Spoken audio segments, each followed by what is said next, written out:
thing that most people do in relation to the connection with QuickBooks on an order after creating the purchaser is to receive a deposit. So in your invoicing section here, you're going to have it filled out and be ready to receive a deposit.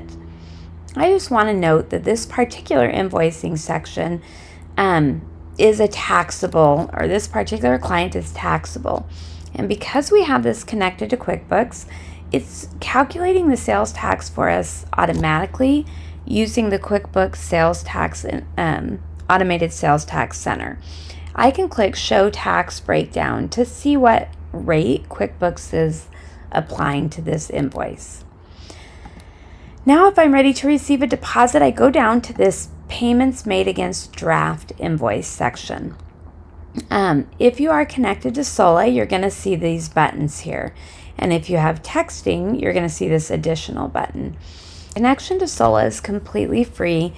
It's a credit card processor that makes it possible for you to request deposits with a Pay Now link and for people to be able to make those payments and them to automatically post in StoneSpot and QuickBooks. This is a really handy thing. You can see if you're taking a payment over the phone or in person, you can send it to the terminal. You can take the payment right here, or you can even take ACH payments if you enable that feature.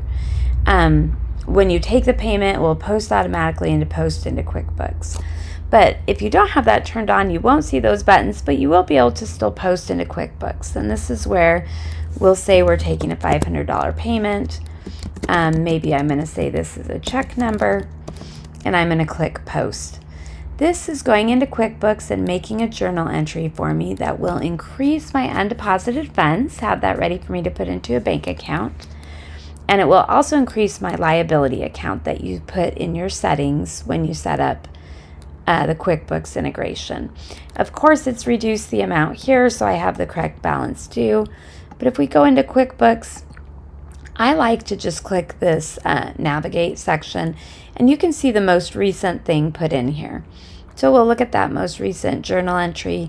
Sure enough, it's the $500, increasing my undeposited funds, also increasing my deposit account or my liability account called deposits not earned. It will show me the QuickBooks order number it's related to and be linked to the customer.